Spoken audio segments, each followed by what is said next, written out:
Chers amis, bienvenue dans l'église Saint-Eugène pour cette nouvelle édition du Café Cathé, commentaire des Actes des Apôtres. Nous allons aujourd'hui examiner ensemble le chapitre 6 et je remercie monsieur le curé, l'abbé Gelfucci, de nous accueillir dans l'oratoire Sainte-Anne de cette église Saint-Eugène.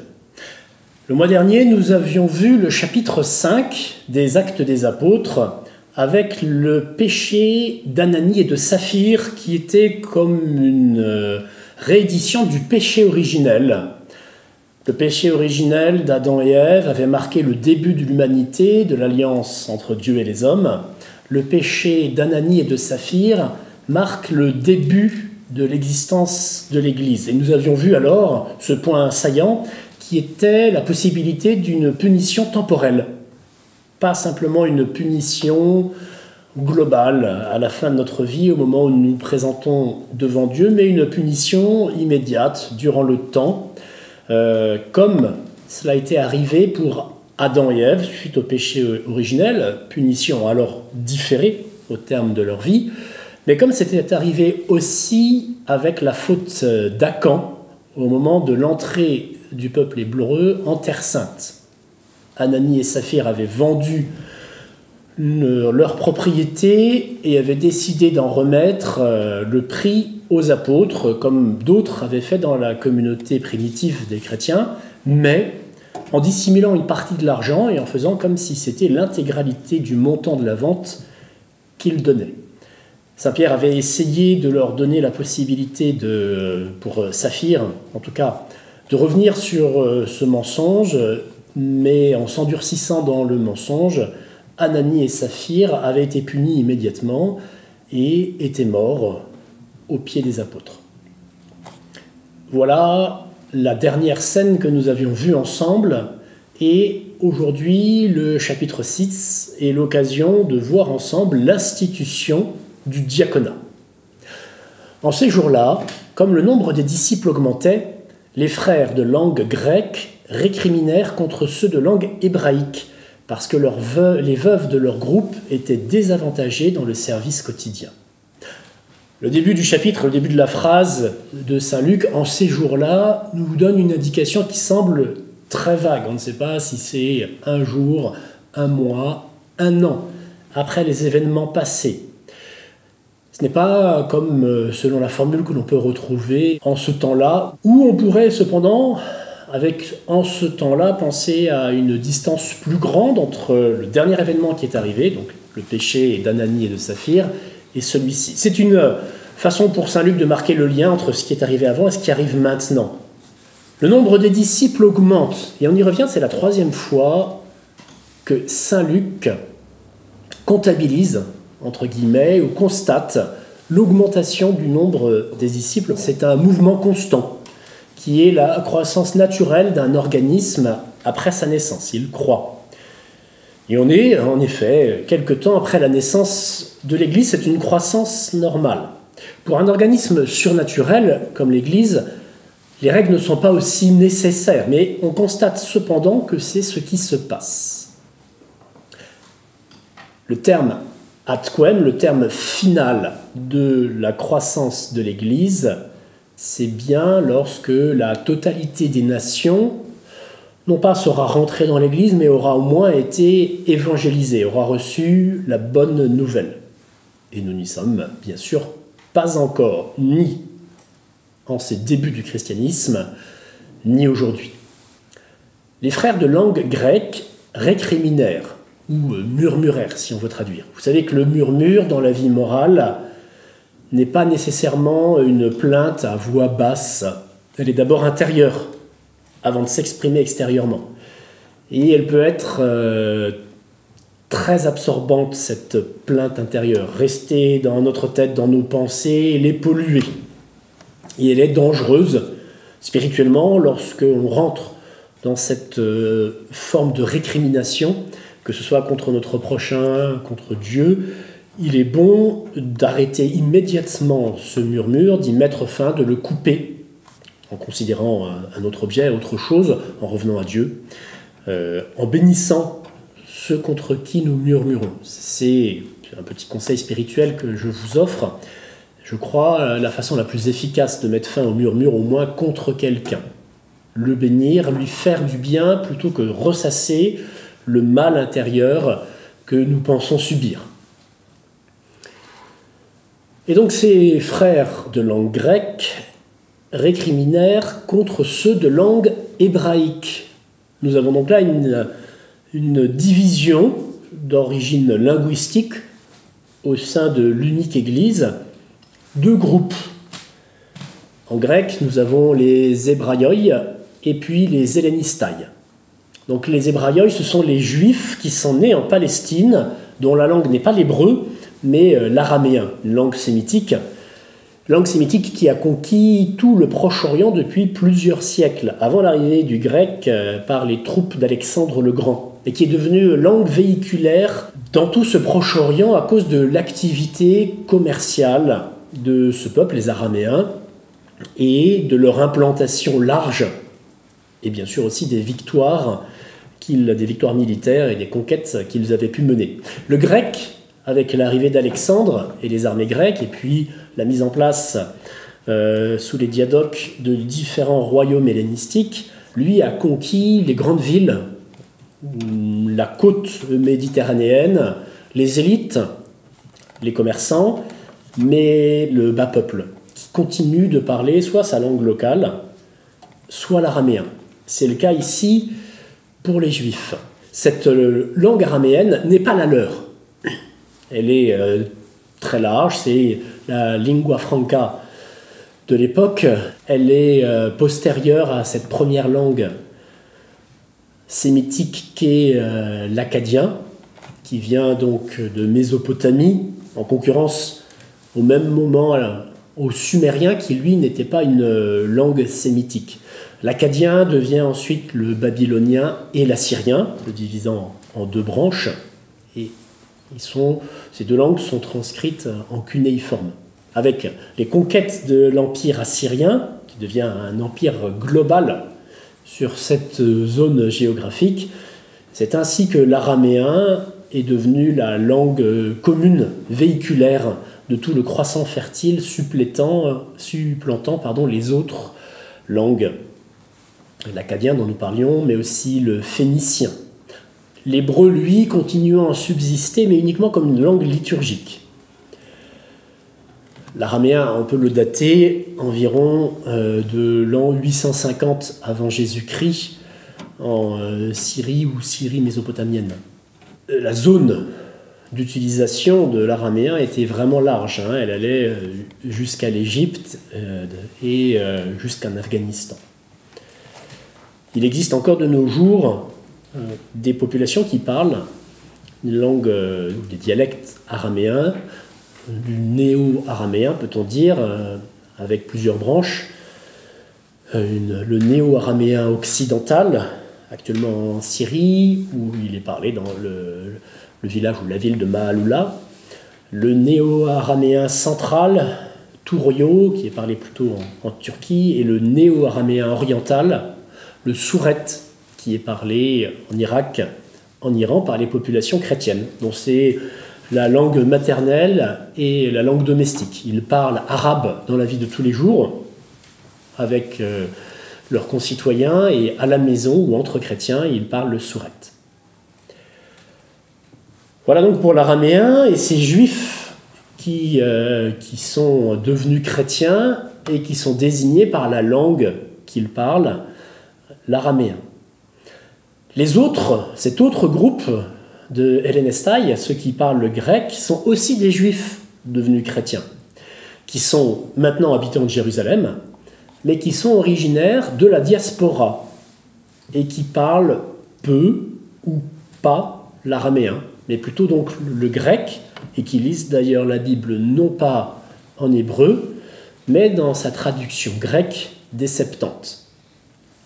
On en voit un usage dans le Nouveau Testament, puisque les citations qui sont faites de la Sainte Écriture dans le Nouveau Testament sont tirées, et c'est selon les locuteurs, soit de la version hébraïque, soit de la Septante. Et ces hellénistes qui ont voyagé, puisqu'ils se sont réimplantés en Terre Sainte, ou leurs parents se sont réimplantés en Terre Sainte, sont plus habitués à voyager, à vivre au milieu de personnes de races, de cultures différentes, et sont peut-être plus ouverts d'esprit que les Hébreux. C'est un antagonisme, une différence d'origine linguistique, pas de peuple, mais qui vient donc de la nature, non pas de la grâce, de l'histoire, d'un même peuple qui s'est séparé et qui, tout en conservant la même histoire lointaine, a légèrement divergé dans sa façon de vivre, sa façon de parler. Et il se divise, on le voit, sur des détails que nous allons examiner. On n'est pas dans l'ordre de la grâce. Ce n'est pas le Saint-Esprit qui dirige ces récriminations de l'un ou l'autre groupe, soit les récriminations des Hellènes, soit l'injustice peut-être qui est commise par les Hébreux. On voit que la Sainte Église est constituée d'une pâte humaine qui conserve toujours son origine, sa nature. Nous devenons chrétiens par le baptême, par la descente du Saint-Esprit, et nous restons des hommes. Nous devenons chrétiens, mais nous restons des hommes qui viennent de France, qui sont nés au XXIe siècle, des hommes qui viennent d'Afrique du Nord, des hommes qui viennent d'ailleurs et qui sont marqués par leur culture, par leur langue, par leur histoire propre et personnelle. Et Dieu veut faire avec. Il ne veut pas, comme sur une tablette de cire, effacer ce que sont les hommes qui deviennent chrétiennes. Il emploie cette personnalité, cette histoire de chacun au service de l'Église, au service de la grâce. Et croire que dans un groupe, même dans un groupe aussi beau, surnaturel, saint qu'est l'Église, et l'Église des premiers temps, croire que tout ira bien si on décide de faire abstraction des différences de langue, de nation, de race, de culture, c'est être naïf ou idéologue. Il faut travailler à unir autour de ce qui rassemble, et ici la foi dans le Christ, mais cette union donc n'est pas arasement du passé et des histoires de chacun. Quelles sont les proportions dans cette petite église de Jérusalem entre les chrétiens d'origine hébraïque et les chrétiens d'origine hellénistique? Eh bien, nous ne le savons pas. Est-ce qu'il y a beaucoup plus de chrétiens d'origine hébraïque? Possiblement, puisqu'ils sont beaucoup plus nombreux, que les juifs d'origine palestinienne sont beaucoup plus nombreux que les juifs originaires de la diaspora installés à Jérusalem. Quelle est la cause des murmures? Des veuves négligées dans le service commun, négligées ou désavantagées. Est-ce que c'est vrai? Est-ce que c'est un murmure qui se base sur une réalité? Ou est-ce que c'est quelque chose de ressenti? Un sentiment simplement, comme aujourd'hui on parle d'un sentiment d'insécurité, pour ne pas dire qu'il y a une insécurité, juste un sentiment d'insécurité. Lorsque les autorités et les journalistes surtout nous parlent d'un sentiment d'insécurité, c'est une forme de négation de la réalité objective, hein. C'est-à-dire que l'insécurité n'existe que dans le ressenti des personnes, dans leur tête, quoi. Donc, est-ce un ressenti ou est-ce une vérité objective? C'est probablement une vérité objective. Et donc, on peut saluer le courage de saint Luc de dire le problème et de le mettre par écrit dans les Actes des Apôtres et de ne pas faire de l'Église primitive un tableau idyllique, un faux tableau, en gommant les aspérités. Nous avons vu des belles choses lors du chapitre précédent, mais nous avons déjà vu le péché, le premier grand péché de cette Église avec l'attachement à l'argent d'Ananie et de Saphir. Saint Luc continue, il nous montre une autre difficulté, moindre dans sa gravité, mais cependant vraiment présente.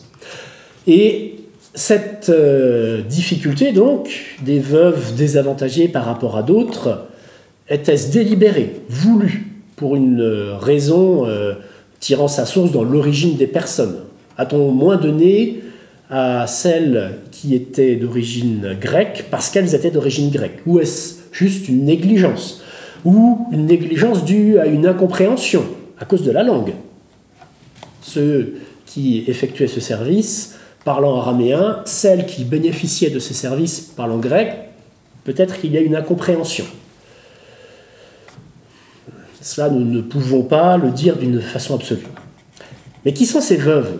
Une veuve, une femme qui a perdu son mari à cette époque, ne peut plus vivre des ressources du travail de son mari. Elle est obligée soit de compter sur sa famille, ses enfants, si elle en a, qui vont donc la recueillir, qui vont la nourrir, qui vont l'entretenir, peut-être des frères et sœurs, ou sinon de travailler par elle-même.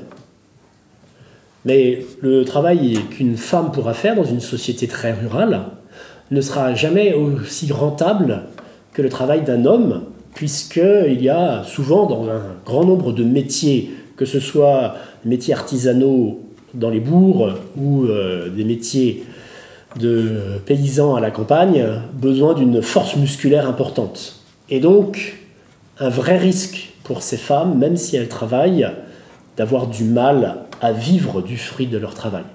Et si elles sont âgées, ce qu'on peut vraiment supposer, si elles sont veuves, d'avoir des infirmités qui les empêchent tout simplement de travailler. On voit dans l'Ancien Testament plusieurs figures de veuves qui se trouvent dans un grand dénuement, veuves juives ou veuves païennes. Et Élie est venu en aide à une veuve à Sarepta, actuellement au Liban. On voit par contre aussi des veuves riches, comme nous le verrons dans le chapitre 9 des Actes des Apôtres avec Tabitha, qui aide les chrétiens. Nous voyons aussi des femmes dans l'entourage du Christ durant ces 3 années de vie publique qui suivent le Christ et les apôtres et qui soutiennent financièrement le groupe des apôtres et des disciples. Ces femmes qui sont seules à suivre le Christ sont possiblement veuves. Et c'est ce qui leur permet de ne pas avoir abandonné leur mari et de suivre le Christ parce qu'elles sont sans attache familiale à ce moment-là. Et ces femmes qui suivaient le Christ, si elles soutiennent le groupe des apôtres et des disciples, ont des moyens financiers. Toutes les veuves ne sont pas indigentes. Elles peuvent l'être, comme elles peuvent ne pas l'être en ayant hérité peut-être donc de la fortune de leur mari. Et donc on ne peut pas se dire que ce groupe des veuves, qui semble être un groupe bien défini dans les Actes des Apôtres, soit un groupe fondé sur l'indigence, qu'il ne concerne que des veuves pauvres qui seraient aidées à raison de leur pauvreté. Et on peut plutôt s'orienter, la suite des termes, des expressions qui va être utilisée, sur un groupe de femmes, certes veuves, mais qu'unit autre chose que leur veuvage, c'est leur désir de vivre à la façon des apôtres, une vie commune en groupe de femmes, un peu comme le Moyen-Âge nous donnera à voir des groupes du tiers ordre, de différents ordres religieux, vivant ensemble comme des religieuses, tout en n'ayant pas le statut complet de religieuses, ou des béguines, femmes isolées ou veuves, vivant ensemble dans les bourgs, dans l'actuelle Belgique, nord de la France, Hollande.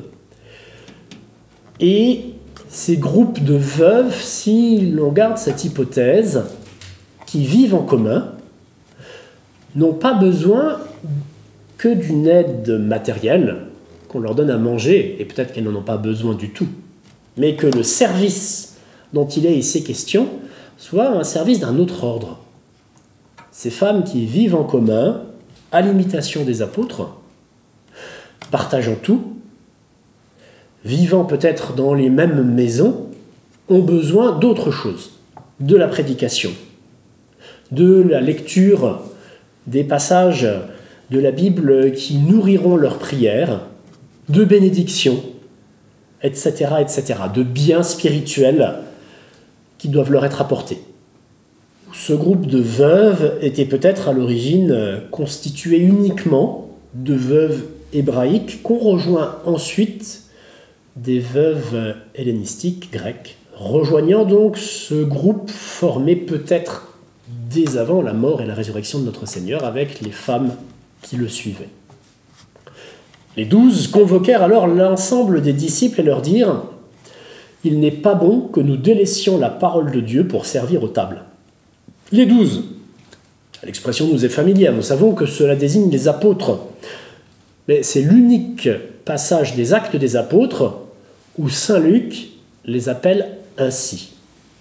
Sinon, il parle d'eux comme les apôtres.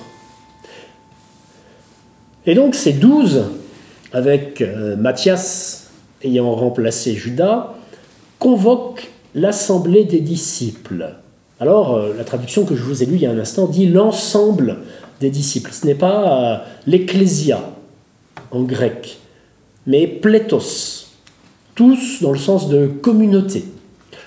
C'est donc cette même Église qui est désignée, mais vue sous le rapport de vie commune, comme formant un seul corps qui se réunit, qui se recompose.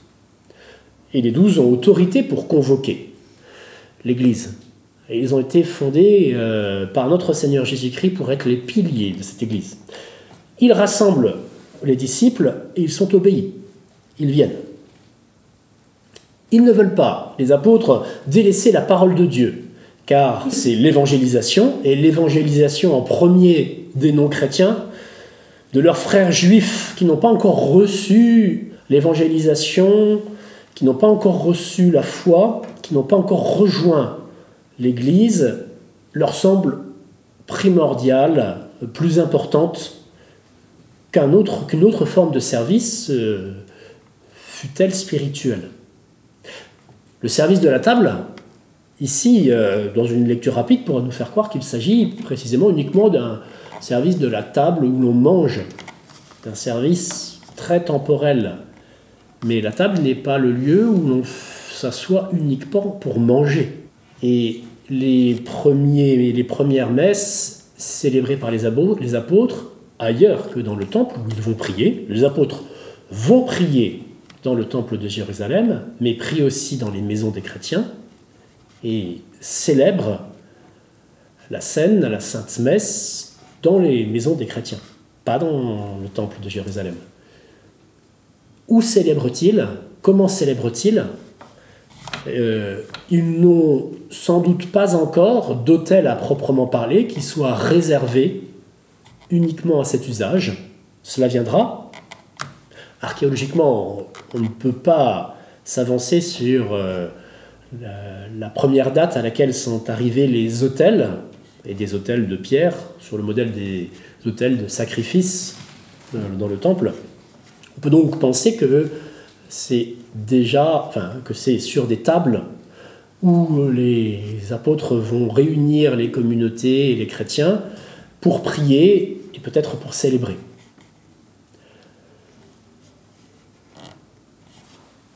Et puis, on va comprendre que ces tables ne servent pas que à manger parce que dans les conditions exigées pour recevoir le diaconat, qui vont être dites dans un instant par les apôtres, si il y avait uniquement besoin de servir des plats, il n'y aurait pas de conditions.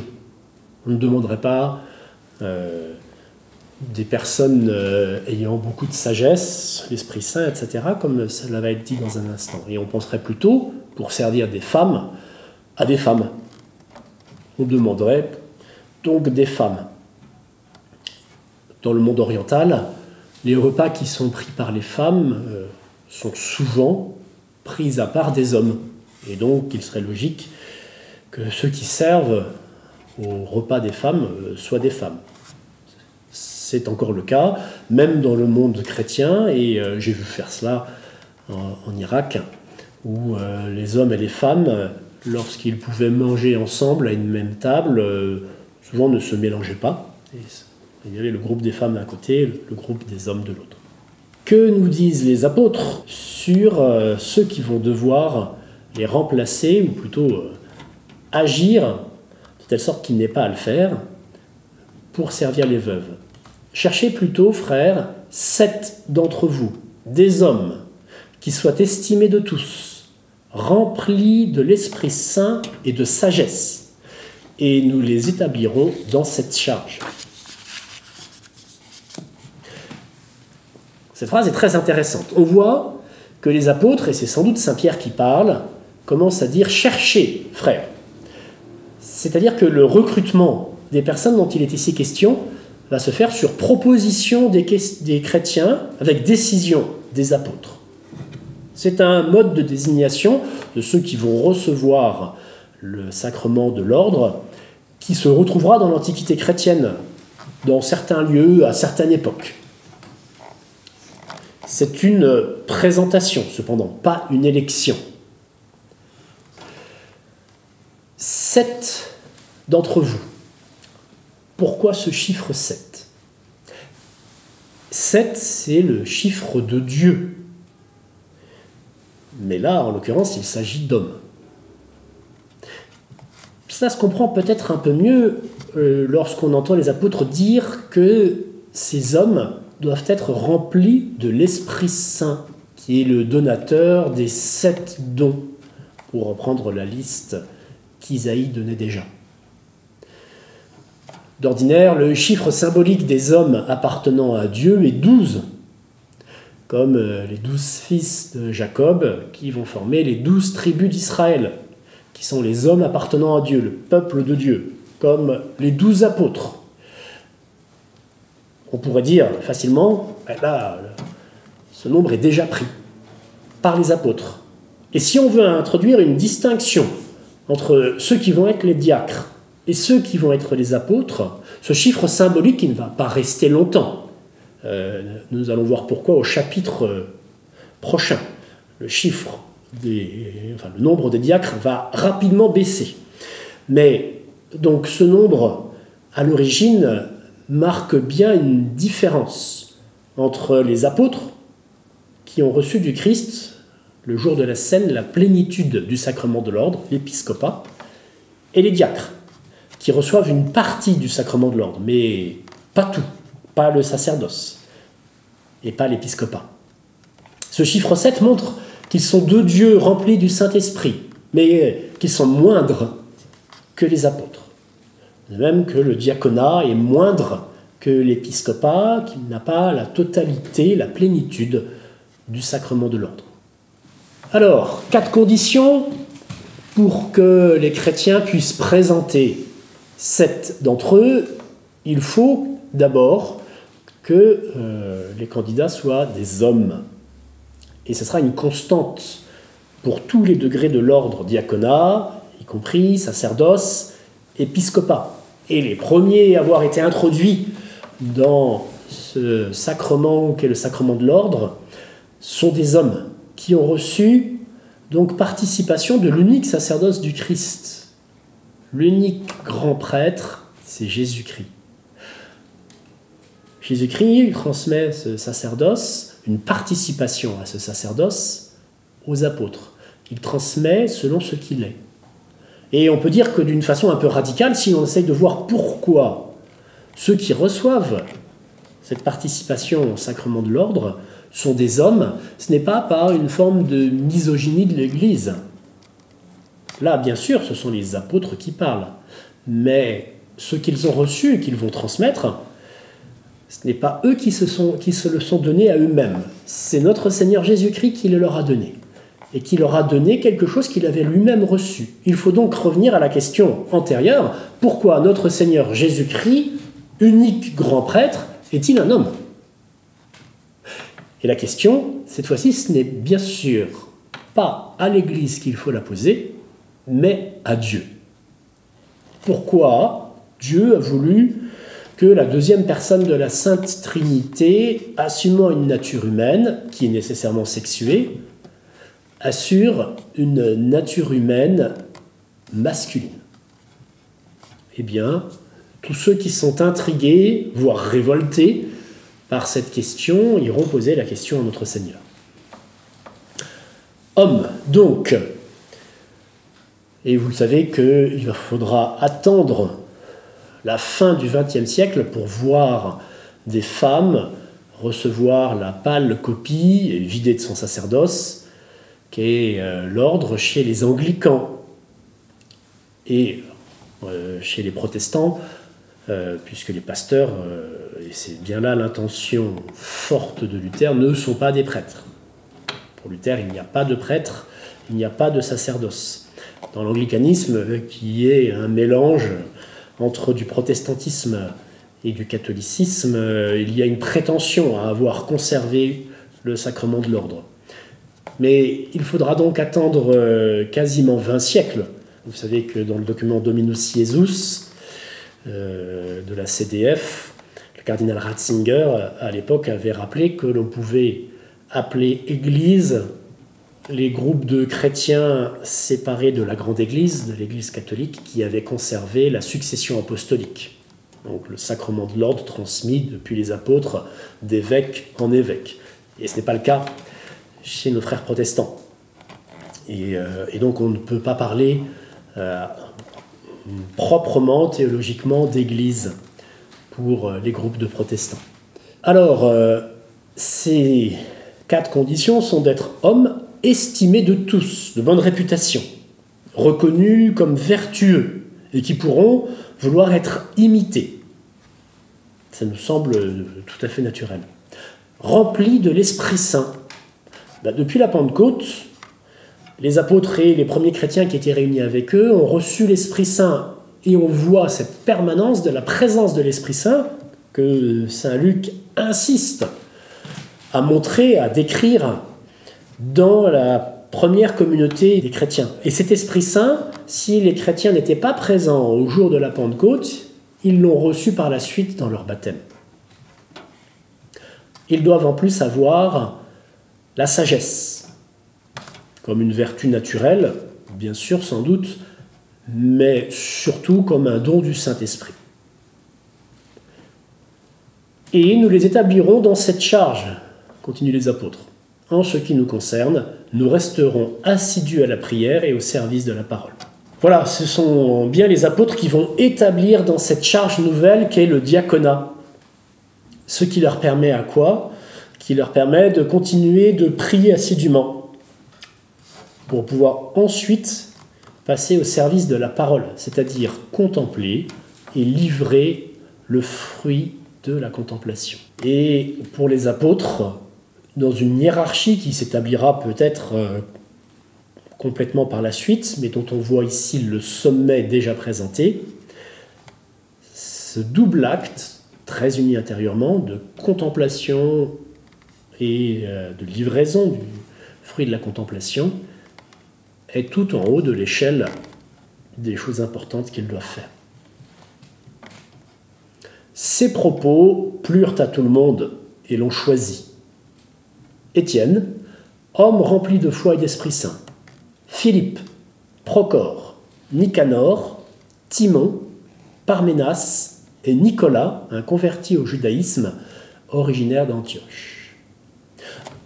Ces propos plurent à tout le monde est heureux de la proposition, qui vient donc des apôtres. Et à ce moment-là, cette proposition est suivie des faits, et 7 sont choisis. Que remarque-t-on à propos de ces 7 ? Ils ont tous des noms grecs. Tous. Étienne, Philippe, Procore, Nicanor, Timon, Parménas, Nicolas. Alors, est-ce que c'est une forme de revanche du groupe des chrétiens d'origine hellénistique sur les chrétiens hébraïques? Une revanche à prendre après que leurs veuves furent moins bien traitées et en nommant ceux qui vont s'occuper des tables parmi des Grecs, ils étaient ainsi sûrs que leurs veuves ne seraient plus oubliées. Mais ce n'est pas sûr. Ce n'est pas sûr parce que les Juifs de Palestine, qui parlent araméen, se donnent aussi, ou donnent à leurs enfants aussi, des noms grecs. Et on le voit avec les apôtres. Philippe et André, qui viennent de Galilée, ont des noms grecs. Donc, on ne peut pas avoir de certitude que ces 7 candidats viennent du groupe des chrétiens d'origine hellénistique. Et dans cette liste de 7 noms, le premier est le plus important. Le second vient ensuite, Philippe. On reparlera de lui. Parce qu'on ne reparlera pas des autres. Des autres diacres, des 5 autres diacres, il ne sera plus question par la suite, hormis le dernier, Nicolas, et qui est mis en dernier. Est-ce que cette liste s'est faite un peu au hasard ou est-ce qu'il y avait autre chose dans la composition de cette liste? Eh bien, on peut penser qu'à l'imitation des listes d'apôtres dans les évangiles, il y a au moins une hiérarchie entre le groupe de tête et le groupe de fin. Comme Pierre était toujours nommé en premier et Judas toujours en dernier, avec parfois des variations dans le centre du groupe. Là, Étienne semble plus important, et nous allons le voir avec le chapitre prochain. Il a vraiment en effet une place de choix que saint Luc va lui donner. Nicolas est mis à la place de Judas, comme pour les 12. Est-ce que lui aussi sera infidèle à la grâce? Alors saint Jean va parler des Nicolaïtes, qui sont des formes d'hérétiques dans l'Apocalypse, au chapitre 2, verset 6. Est-ce que ces Nicolaïtes sont un groupe formé par le diacre Nicolas? Au IIe siècle, on verra, et nous avons des traces historiques, qu'un groupe d'hommes, appelés ainsi Nicolaïtes, se revendiqueront de lui, de ce diacre Nicolas. Et saint Irénée confirmera le fait. Et le fait que Nicolas soit signalé comme étant d'origine païenne, passé au judaïsme, puis au christianisme, comme prosélyte, le fera peut-être, au moins symboliquement, pour les chrétiens qui vont suivre la première communauté, au IIe siècle, donc être un modèle pour ces chrétiens qui viendront eux aussi du monde païen, eux aussi peut-être d'Antioche, où le christianisme va se développer très vite. Le diacre Nicolas est originaire d'Antioche. Alors, laissons là Nicolas et revenons à saint Étienne. Saint Étienne est dit être un homme rempli de foi et d'Esprit Saint. Non pas de sagesse et d'Esprit Saint, selon les conditions qui étaient demandées pour être diacre, mais de foi et d'Esprit Saint. Et la foi, nous en aurons une illustration magnifique dans la profession de foi que fera saint Étienne dans le chapitre prochain. Il est donc bien celui-là qui est rempli de foi et d'Esprit Saint. On les présenta aux apôtres, et après avoir prié, ils leur imposèrent les mains. Et ils commencent d'abord par prier. Cette chose importante qu'ils ont dit auparavant, nous voulons ne pas avoir à délaisser le service de la parole, qui est précédé de la prière, pour aller au service de la table. C'est vraiment cette priorité, la priorité de l'union avec Dieu et de cette union avec Dieu manifestée dans la prière. Ils commencent donc à prier et seulement après, ils ordonnent les diacres par l'imposition des mains. Et ce rite s'observait déjà dans l'Antiquité. Et on le voit chez les Juifs, les Lévites sont ordonnés par imposition des mains dans le livre des Nombres, chapitre 8, verset 10. On verra aussi Moïse imposer les mains à Josué dans le livre des Nombres, chapitre 27, verset 16, avant que Josué ne mène le peuple dans la Terre Sainte. Et c'est toujours le cas lors des ordinations. Il y a imposition des mains ou de la main pour le diacre, le prêtre et l'évêque. La parole de Dieu était féconde, le nombre des disciples se multipliait fortement à Jérusalem, et une grande foule de prêtres juifs parvenait à l'obéissance de la foi. Alors voilà, on voit, la chose est traitée. La question des veuves est maintenant derrière nous. 7 diacres ont été nommés et on suppose qu'ils s'occupent spirituellement bien de ces groupes de femmes vivant en communauté. On passe à quelque chose d'autre. La parole de Dieu était féconde, celle-là même que les apôtres veulent pouvoir continuer à donner. Et donc, le nombre des disciples se multipliait. Saint Luc nous le redit encore une 4e fois. Augmentation du nombre des chrétiens. Par contre, il précise que cette augmentation se fait à Jérusalem. C'est intéressant pour la suite des Actes des Apôtres de voir que les premiers chrétiens sont concentrés à Jérusalem et que c'est dans un deuxième temps qu'ils vont quitter Jérusalem et partir ailleurs.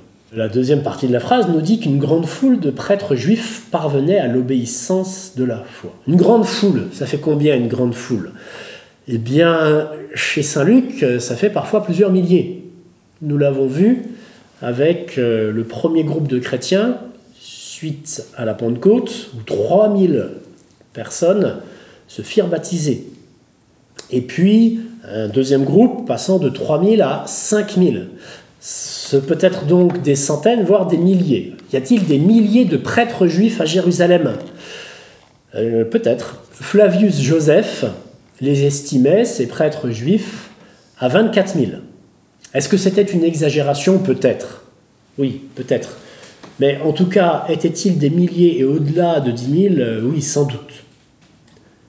Et donc, on peut facilement concevoir que des centaines, voire des milliers d'entre eux deviennent chrétiens. Ils arrivaient à l'obéissance de la foi. C'est une expression un peu étrange, l'obéissance de la foi. On obéit à quoi? À la foi mais la foi, qu'est-ce? N'est-ce pas une connaissance de la vérité révélée? Et donc, la foi, dans ce cas-là, n'est-elle pas plutôt un acte de l'intelligence qui connaît cette vérité révélée? Oui, la foi est bien un acte de l'intelligence, mais commandé par la volonté. Et c'est bien ce que saint Luc veut dire dans cette formule. Ils embrassaient la foi et ils se laissaient saisir par cette vérité vivante. Étienne, rempli de la grâce et de la puissance de Dieu, accomplissait parmi le peuple des prodiges et des signes éclatants. Et saint Étienne est mis en avant. Rempli de grâce et de puissance, rempli de grâce comme la Vierge Marie. Alors, était-ce rempli de la grâce ou des fruits de la grâce? Qu'entend-il dire par là, saint Luc? En effet, ces fruits de la grâce éclatants que nous allons voir maintenant. Et la puissance de Dieu, la dynamis en grec, est celle qui naît de cette union avec Dieu par la grâce, par l'inhabitation trinitaire. Saint Étienne est fort de cette force de Dieu qui est en lui. Et il accomplissait des prodiges et des signes, des miracles donc, comme les apôtres. On avait dit et répété que les apôtres faisaient des miracles, maintenant c'est au tour des diacres. On voit comme une contagion de cette force divine qui amène au miracle comme témoignage de la véracité de leur enseignement.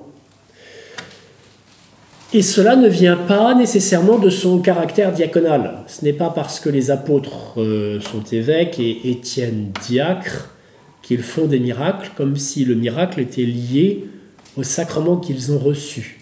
Ce sont des grâces gratis datées, ces signes, prodiges, miracles qu'ils effectuent, qui sont des dons gratuits de Dieu, pas nécessairement liés à la sainteté, mais le plus souvent quand même. Et ici, on peut le voir, c'est cette sainteté de saint Étienne qui permet cette puissance divine éclatant dans les miracles. Intervinrent alors certaines gens de la synagogue dites des affranchis, ainsi que des Cyrénéens et des Alexandrins, et aussi des gens originaires de Cilicie et de la province d'Asie. Là, on pourrait croire que nous nous retrouvons à la description de tous les peuples au moment de la Pentecôte. Ce n'est pas une Pentecôte avec effusion du Saint-Esprit. Et si c'est une Pentecôte avec une effusion, ce n'est pas celle du Saint-Esprit, mais plutôt de l'Esprit malin. Alors, ces affranchis ou libertins, qui sont-ils? Sont-ils des esclaves qui ont été libérés? Ce sont en fait des descendants des Juifs amenés par Pompée à Rome suite à l'invasion romaine en 63 avant Jésus-Christ et ramenés comme prisonniers, vendus comme esclaves à Rome. et qui ensuite, par étapes, soit se rachetèrent, soit furent libérés. Et ils formaient à Rome un groupe qui prit de la puissance. En l'an 19 après Jésus-Christ, Tibère expulsa les Juifs de Rome. 4000 d'entre eux furent embauchés, pas volontairement, pas à titre volontaire, en tout cas comme soldats pour aller combattre les brigands en Sardaigne, et les autres devaient quitter la cité ou apostasier. Et à ce moment-là, un grand nombre de ces Juifs ou des descendants de ces Juifs reviennent en Palestine. Ce sont donc eux, ces affranchis ou libertins, qui viennent voir Saint-Étienne. Les Cyrénéens, ils viennent de la Cyrénaïque, donc de Libye. Les Alexandrins viennent d'Alexandrie, en Égypte. Et ensuite, la Cilicie, c'est cette région qui est au sud-ouest de l'actuelle Turquie, qui donnera plus tard la future Petite Arménie. Et Paul de Tarse vient de cette région. La province d'Asie, elle, est aussi une de ces régions de l'actuelle Turquie. Nous avons donc des hommes qui viennent soit de une synagogue des affranchis, intervinrent alors certains gens de la synagogue dite des affranchis, soit de 5 synagogues, de la synagogue dite des affranchis, ainsi que de la synagogue dite des Cyrénéens, et des Alexandrins, etc. Est-ce que donc nous avions 5 groupes de 5 participants à des synagogues différents, ou une seule synagogue qui regroupait des gens de toutes ces origines? 2 options sont possibles. Le Talmud dit qu'à cette époque, il y avait 450 synagogues à Jérusalem. C'est peut-être un petit peu exagéré, mais pas de façon absolue. En fait, à Jérusalem, à l'époque, chaque groupe national de juifs devait avoir sa synagogue, comme on peut le voir aujourd'hui à Paris, où chaque paroisse, ou plutôt chaque nation a sa paroisse qui l'accueille. Et les Portugais peuvent se retrouver pour une messe en portugais dans telle paroisse, les Espagnols dans telle autre, les Roumains dans telle autre, etc. Une plaque en pierre gravée, retrouvée en 1915, indiquait peut-être cette synagogue des affranchis et marquait le lieu où elle se dressait. Sur cette plaque, on pouvait lire qu'un certain Théodote, fils de Wéténos, archisynagogue, fils et petit-fils d'archisynagogue, a bâti cette synagogue. Ce Théodote, fils de Wéténos, l'inscription était en grec, serait en fait fils de Vitenius en latin, Wéténios étant le nom grécisé, de la gens Vitiena. Et Cicéron parle d'un tel affranchi qui était connu à Rome à son époque et qui lui servait d'homme d'affaires. Et donc, c'est peut-être des personnes de cette famille enrichies à Rome dans les affaires qui ont construit à Jérusalem cette synagogue dont un fragment a été retrouvé. Ils se mirent à discuter avec Étienne, mais sans pouvoir résister à la sagesse et à l'esprit qui le faisait parler. Donc ces Juifs de 5 origines différentes parlent avec saint Étienne. Mais en quelle langue parle-t-il? En araméen, en grec? On ne sait pas. Mais probablement en grec, peut-on penser, vu la diversité des origines, et si tous veulent se comprendre, venant d'endroits aussi différents, mais où la langue grecque s'était répandue, partout sur le pourtour méditerranéen, il est bien possible que la discussion se soit faite en grec. Et saint Étienne est rempli de sagesse et de l'Esprit Saint. Donc, face à lui, ces Juifs ne peuvent rien parce qu'ils ne peuvent rien contre Dieu qui l'inspire. Et ils sont vaincus dans la controverse, de qui est religieuse, bien sûr. Saint Étienne, nous n'avons pas les éléments de cette controverse présentés, mais doit leur montrer dans la Sainte Écriture tout ce qui annonçait que le Messie à venir était le Christ accomplissant tout ce qui avait été dit de lui, donc dans l'Ancien Testament. On dit de ces Juifs, donc, qui parlent avec saint Étienne, qu'ils ne résistent pas à la puissance et à la force de sa sagesse et de l'Esprit Saint. C'est donc que saint Étienne mène une offensive. Il n'est pas dans l'attitude de défense passive, où l'on cherche à s'excuser d'exister en osant à peine ou au mieux rappeler les vérités de foi qui seraient non pas vraies en soi, absolument vraies, mais vraies pour les chrétiens. Jésus n'est pas le Fils de Dieu pour les chrétiens, non. Jésus est le Fils de Dieu. Point. Il n'est pas le Fils de Dieu pour nous, qui introduirait un certain relativisme, qui est en fait une non-défense de la vérité, dont on accepte qu'elle puisse être autre pour l'interlocuteur. Ce qui est, ce qui n'est pas, n'est pas.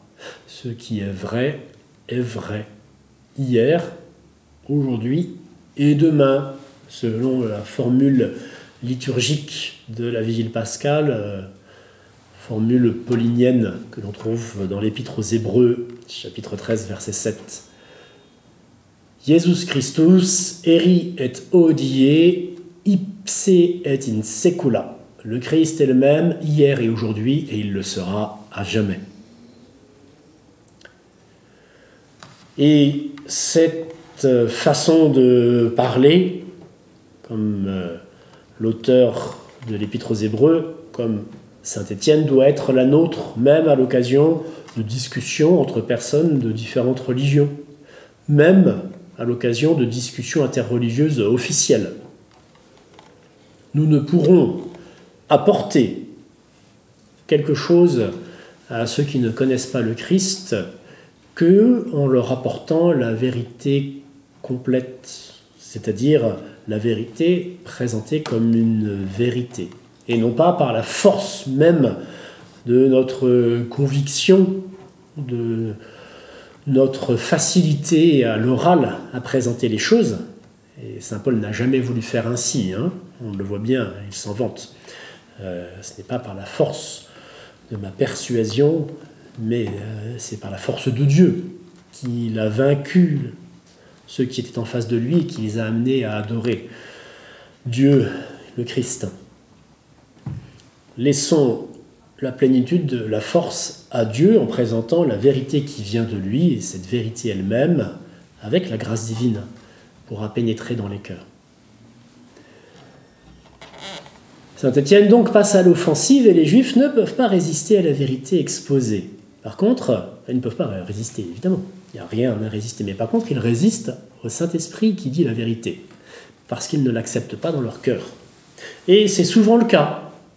Je vous renvoie chacun à votre propre expérience, et moi-même, je l'ai vérifié. On peut, dans une conversation de type religieux, réfuter les objections, les sophismes, avancer des arguments, prouver, fonder, etc. Mais ceux qui ne veulent pas recevoir une vérité, même dans l'ordre naturel, même dans un autre domaine que le domaine religieux, fermeront leur intelligence par leur mauvaise volonté. Et dans le domaine de la foi est donnée par Dieu. Et qui la reçoit? Les hommes de bonne volonté. Eux seuls peuvent la recevoir. Ceux qui ont la volonté rendue bonne par la grâce de Dieu et qui leur permet de recevoir cette annonce de la vérité divine. Sinon, cette vérité annoncée rebondit en quelque sorte contre la cuirasse de mauvaise foi ou de mauvaise volonté. Et c'est le cas ici avec les interlocuteurs de saint Étienne. Alors ils soudoyèrent des hommes pour qu'ils disent « Nous l'avons entendu prononcer des paroles blasphématoires contre Moïse et contre Dieu. Donc nous pouvons avoir raison de lui de façon droite, il pousse des faux témoins, des calomniateurs. Qui, disent-ils, disent de saint Étienne qu'il a blasphémé contre Allah et son prophète. Non, contre Dieu et Moïse. Mais quel parallèle, mes frères! En ce moment, au Pakistan, on élimine les chrétiens ainsi. Vous avez peut-être vu passer ces vidéos de pauvres femmes dans des hôpitaux, des infirmières, qui étaient tabassées par d'autres infirmières, par le personnel médical, parce qu'elles étaient accusées, à tort ou à raison d'ailleurs, hein, mais d'avoir blasphémé, ou juste parce qu'elles avaient retiré une affiche sur laquelle il était marqué le nom de Allah. Et donc, voilà, elles étaient persécutées, tabassées, et en ce moment, au Pakistan, à cause de la loi sur le blasphème, des centaines de personnes sont en prison pour être accusées, et il suffit de réunir une petite poignée de faux témoins pour que n'importe qui, mais principalement des non-musulmans, chrétiens ou païens, soit accusé et ne puisse pas se défendre. Mais si au Pakistan on élimine ainsi les chrétiens, en France, on le fait de même. Et quelqu'un qui est accusé d'islamophobie est lynché médiatiquement par une fraction assez importante des médias aux ordres du politiquement correct, de l'islamo-gauchisme. Et on voit bien que l'islam est vraiment l'héritière du judaïsme pharisaïque. Ce sont les mêmes personnes qui procèdent de la même manière, pour les mêmes raisons. Et donc ces juifs accusent saint Étienne d'avoir blasphémé contre Moïse, et blasphémer contre Moïse, c'est déjà blasphémer contre Dieu qui l'a envoyé. Ils ameutèrent le peuple et les anciens et les scribes, et s'étant saisis d'Étienne à l'improviste, ils l'amènent devant le Conseil suprême. Alors ils ameutent le peuple, et la foule vient donc se saisir de saint Étienne. Cette foule, c'est la même, celle qui a accompagné le Christ à son entrée à Jérusalem pour le dimanche des Rameaux, et qui plus tard, le vendredi saint, a hurlé contre lui, crucifiez-le. C'est la même foule qui acclame le maréchal Pétain au printemps 1944 à Paris, et qui acclame le général de Gaulle en août 1944. La même foule, la foule est quelque chose, comme nous le savons, de facilement manipulable, où, je dirais, les défenses individuelles que nous pouvons avoir sont comme balayées par un esprit de groupe qui tire le plus souvent vers le bas et non pas vers le haut, qui animalise en quelque sorte les individus qui sont placés dans le groupe. La foule donc, excitée par les accusations de blasphème, qu'elle ne cherche pas à vérifier, se saisit d'Étienne avec les scribes et les anciens. Ah, qui sont-ils? Les mêmes que ceux que nous avons vus dans les chapitres précédents, ceux qui composent le Sanhédrin, et qui a été prévenu. Étienne, on l'entend, est saisi à l'improviste. Mais lui n'est pas au courant de ce qui va lui arriver, parce que le Sanhédrin, lui, l'est. Et il siège déjà. Et on l'amène à une séance du tribunal. Et on a des faux témoins, comme pour le Christ. On revit, en quelque sorte, avec cette scène, pour saint Étienne, ce que notre Seigneur a lui-même vécu. L'accusation est basée sur le discours de saint Étienne, le discours précédent qu'il a tenu avec les affranchis, les Cyrénéens, etc., et peut-être d'autres paroles intérieures. Quelles sont ces paroles qui sont déformées pour qu'on arrive à sa mise en cause concernant le temple, le lieu saint et la loi? Ces paroles qu'on le retrouvera par la suite, sans doute aussi chez saint Paul, et que l'on aura entendu dans la bouche du Christ. Le temple, eh bien le temple, c'est le lieu de la présence divine, qui a été demandé par Dieu aux Hébreux, mais qui est une figure de ce qui est la présence divine par excellence au milieu des hommes. Le Christ lui-même. Lui qui avait dit « Détruisez ce temple et je le relèverai en 3 jours » en parlant de sa mort. La destruction du temple de sa divinité, c'est la mise à mort de son corps. Le vrai temple depuis l'incarnation de notre Seigneur, c'est donc bien l'humanité de notre Seigneur unie à sa divinité. Ces 3 jours pour relever ce temple, ce sont bien sûr les 3 jours que notre Seigneur a passés au tombeau avant sa résurrection.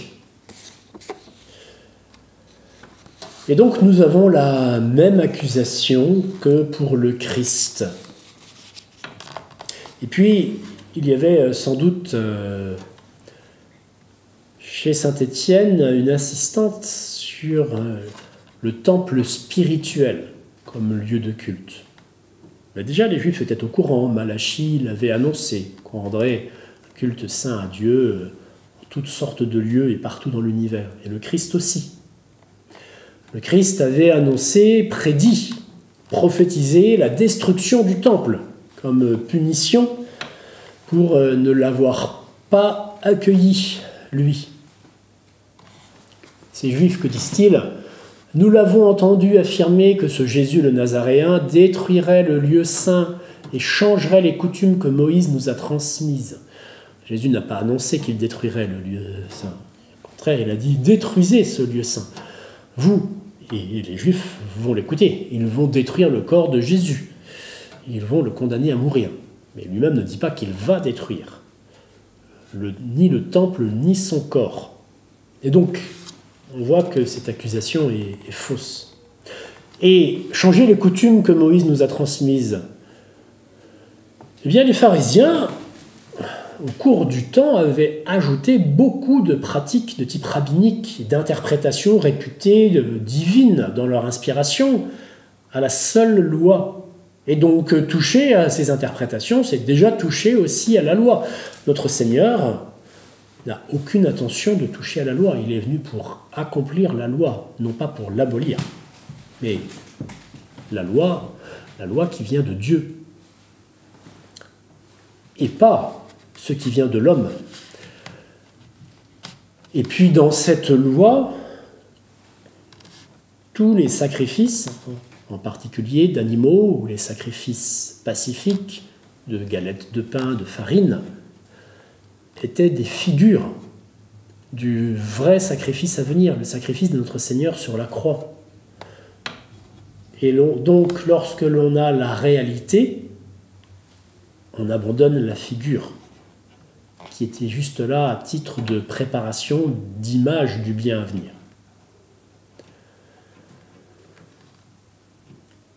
Tous ceux qui siégeaient au Conseil suprême avaient les yeux fixés sur Étienne, et ils virent que son visage était comme celui d'un ange.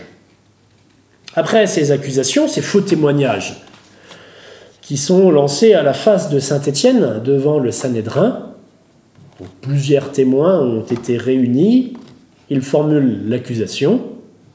Le tribunal veut maintenant entendre la défense. Ils avaient les yeux fixés sur Étienne. C'est en même temps une formule rhétorique qui permet d'attirer notre propre attention sur le discours de saint Étienne qui va se produire dans un instant. Donc, tous regardent saint Étienne et que voient-ils ? Son visage était comme celui d'un ange. À savoir qu'il était illuminé, peut-être par une extase. Déjà, on sait qu'elle va venir ensuite.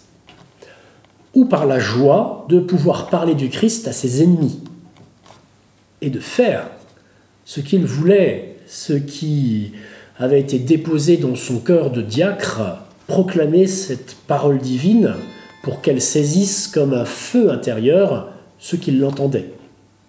Et ce feu qui part du cœur de saint Étienne l'illumine avant d'être transmis à ceux qui vont l'entendre.